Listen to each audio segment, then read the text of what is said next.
What's up, guys? Welcome back to the channel. Tonight we're up at Elk County Ammo and Arms in St. Mary's, Pennsylvania, and we're talking about suppressors. Now, there's been a lot of news with suppressors recently. A lot of people, if you're like me, maybe you haven't messed with suppressors in the past because you're a little bit intimidated by whether it be the paperwork, the waiting period, or the $200 tax stamp. Now, starting January 1st, thanks to some new laws, we are going to be getting rid of that $200 that you're going to have to pay, the extra tax stamp. Unfortunately, you're still going to have to do all the extra paperwork and everything, but in this video, Amber and I are going to be going over why it's not that difficult to do the paperwork. What the process looks like that I have to go through. Yeah, so first off, we'll start out with what primary needs you would want for your suppressor, what calibers you're shooting. Today we're going to be doing paperwork on a rimfire suppressor, so we don't really have to worry about walking through what kind of suppressor you would need because we're going with the rimfire. Right, and if you need to see what kind of suppressors you want to buy, obviously there's lots of information about that out there on the internet. I'll be doing reviews on the suppressor in the future, but as far as the process, we want to make sure everybody understands what we're doing here. Yeah, so the first thing is we do help you register for an ATF eForms account. That is how we electronically submit all your information to the ATF. And you do that here in the store? We do everything here in the store. Okay. We're a one-stop shop when it comes to anything Class 3. We can do everything in-house. So we'll register for the ATF eForms account. Once we have that created, we do have to fill out some fingerprint cards with more of your information. And you do fingerprints at the store too? We do fingerprints. See, I in my job, I have to get fingerprints for clearances, and I always just assumed you had to go somewhere to get them at some kind of business or whatever. Yes. But you can actually do the fingerprints here. We do roll the prints with ink still. A lot of places do have the electronic kiosks. We do things old school here. We do everything with ink. We do provide you with a shipping envelope to mail everything, so even that we try to make kind of easy.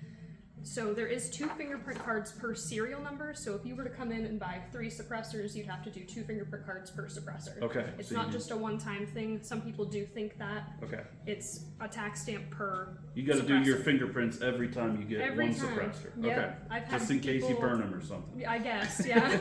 So we'll be doing fingerprint cards today. And then we take a passport photo in-house as well for you. We take the photo and submit it into the electronic submission. We try to make it easy. We do everything here. Yeah, it sounds a lot easier than I expected, to be honest. Yeah, a lot of people find it intimidating, but we try to make it really simple. All right, good deal. And then, so this is all in store. So if you live in Western Pennsylvania, if you're traveling through Western PA, you're in luck because this is a really good store for that type of stuff. Now, Elk County Ammo and Arms does have a really good website. I'm on it all the time, just checking the inventory and stuff. But they do sell things online a lot. Now, how do you do that with suppressors? Do you actually do the paperwork online, or do you just transfer the suppressor over to a dealer, or what's that? How's that work? We can't do any paperwork online. We would have to ship the suppressor to another dealer. Let's say you live in Florida, to a dealer in Florida that has an SOT license. We would get the approval from the ATF to ship it to that dealer. And then once it arrives at your dealer, that's where you would go and do all the paperwork. Okay, whether so they have it like this, or if they have the kiosks, they just kind of take it from there. Good deal. So if you see a suppressor here you want, you can have it shipped to your SOT, it's called. SOT. So it's basically like the same as shipping a gun to an FFL. Yep. Similar, you do the paperwork at your FFL. In this case, you do your suppressor work, paperwork, and fingerprints and all that stuff at your local SOT. So which a lot of people who have FFLs do also have an SOT. It's just an extra license for Class 3 items. Right. That's one of the great things too, guys. The suppressors, I think, today are more common and more popular than ever. Whether it's people wanting 22 suppressors just to plink and have fun with, or if it's people putting them on ARs or for hunting. Hunting is one thing that I'd really like suppressors for in the future, for hearing protection, all that kind of stuff. So suppressors are really popular. So it's really good that we're seeing that a lot of this stuff is more accessible, a little bit more easy than I kind of expected.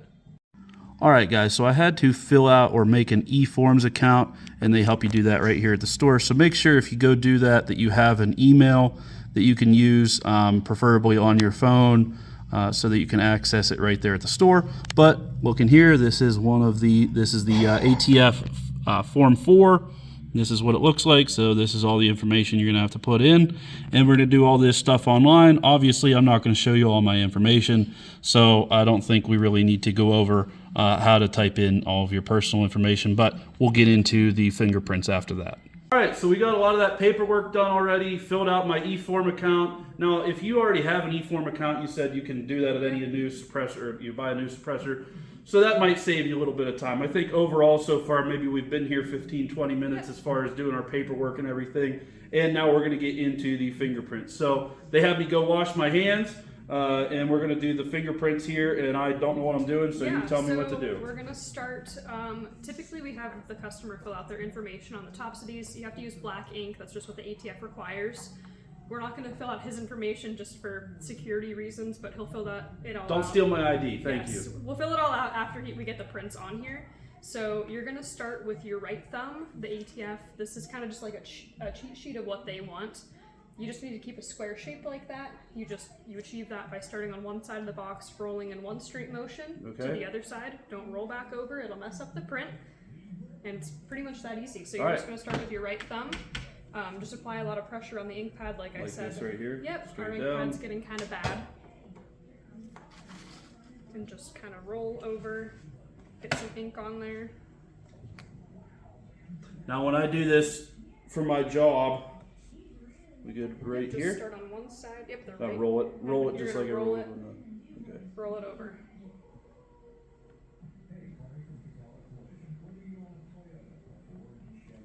Good? Yeah, that'll work. We're just A gonna. little bit into the other one. Yeah, that's okay. So then you're gonna do your index finger next. When I do this for work, I have to get clearances. I usually do it on a machine, and I always have trouble. I have to do it like 50 times. So if this looks terrible, I'm going to edit this out so you guys don't see me struggling. There are benefits to doing it on ink, just because like the electronic stuff doesn't always like pick it up correctly. There's kind of no going wrong with the ink, I guess. Good deal. Middle finger, same thing. Yep. And you guys don't need to see me do every single finger, but you get the picture. All right, so I just got my pinky left. I got shaky hands, that's why I can never hit the targets anyways. But I think we're pretty good on that one. That's your right hand. The And first right hand done. If you guys could see these right now, it doesn't even look like a fingerprint to me. It just looks like square, but she said that's good enough. That's what the ATF wants, so good to go. All right, so you can see here, this is how they use their fingerprint. This is still the old school ink and paper one. A lot of stores are going to the electronic, like kiosk type things that you have now. And is that good enough there? Okay. Fine, yeah. So, they've said here that they've had some issues in some cases with the electronic stuff. So they've had no trouble with the old-fashioned ink and paper version. So they still do that here at Elk County. But, you know, obviously whatever gun shop you're local to, if you're not around here in Pennsylvania, then, you know, it might be a little bit different. But essentially, you know, you're getting your fingerprints done either way. I might not have rolled that one quite enough. Should be fine as long as it's, yeah. Which there are people who have their fingerprints on like a flash drive from getting them done on a kiosk. Oh, yeah? And we have been able to submit those with their paperwork rather than them doing the paper way. Okay, so if you get your fingerprints done once, you could use on a kiosk. Yep. You can use that every time you get a suppressor. Yep, it depends on the place. Sometimes they are willing to give you the flash thumb drive, yeah. but some places just kind of keep it for if you buy it with them. And so you guys will do that here. If somebody has the electronic version, you still do that. Yep, we're fine using it. We just can't do it for you. Right. Like, get them on the flash drive for you. Yeah, good deal. So you've got multiple options. Yep. All right, so we got our fingerprints all done. I'd say we've been here maybe 20, 25 minutes at the most. And so what's next, Amber? Okay, so we did the fingerprints. Everything's filled out. The prints are actually done and rolled. Everything looks good. Everything matches on both of them. And then we have the stuff from the e-forms that he did online. This is what's going to go to his local sheriff's office. This just needs to be taken or mailed by the time that you come back and pick up the suppressor. Okay. So that can be any time then. This is the envelope that contains the 2 fingerprint cards and then a cover letter that is going to go to the ATF. We send these to West Virginia. This is just where they do the background checks for all the class 3 items. So we provide you with the shipping envelope, and then we also give you the information to mail it out. So you just need to take this to the post office. Okay. They'll make you a label using that information, slap the label on it, get it in the mail as soon as possible because they'll need those. So tomorrow morning, I'm going to take this to the post office, right? Yep. And I'm going to take this to the sheriff's I office. can go to the sheriff's office. Okay, and that's it for me for now. That's it. So the next step is just waiting for the approval. Right, and that's the big question Yeah. is everybody wants to know, how long are we going to have to wait? Yep. Especially going into 2026, maybe there's going to be more people buying suppressors without that Yeah, tax for sure. stamp. So what are we thinking? So it's 2025 still, so there is still the $200. So we submitted it paying the $200. Right now, they're kind of averaging like 2 weeks to a month for approvals, which is really fast because a couple of years ago there were people waiting almost 2 years for approvals. So I would expect this to be approved in a week.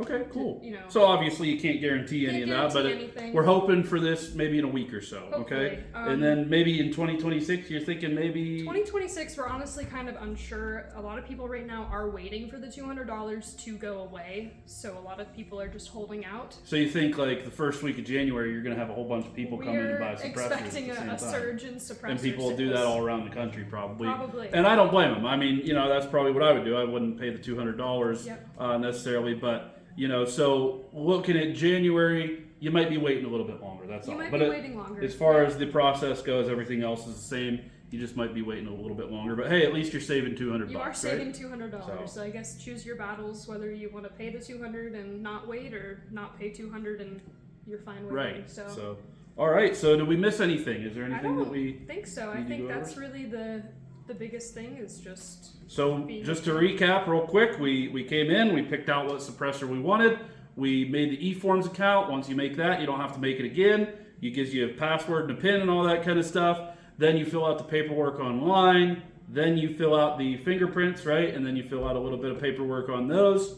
And then you guys actually did all this for me, right? So can't say what your local gun shop does, but at Elk County, they do a good job. They make everything real easy and they do it for you, which is awesome for me. And all I have to do is take this to the post office, sheriff's office. And when I get that paperwork back, then I come pick up my suppressor. Yeah, so we'll call you once we see that your approved tax stamp is here. You'll also receive an email to your emails. Okay. But we still just call you, letting you know that it's good to go to pick it up. The only thing you'll have to do when you come back is fill out a 4473 background check form. That's just proof that you're the one picking it up and not somebody else. Okay, very good. All right. Okay. So, all right, guys. Hopefully that helped you a little bit. Hopefully it, calmed your nerves a little bit or got you a little bit less intimidated about buying a suppressor. I know it's still, a decent amount of work and process that you have to do, but really I think it's worth it. And, especially now that you're not going to have to pay that $200, I certainly wouldn't be afraid to buy suppressors in the future. So if you need to, check everybody out here that we went in the video. But, obviously, if you're into suppressors, get them from wherever you need to. Okay? So thanks a lot, guys. As always, thank you, Amber, for helping us out. And like and subscribe and keep blasting.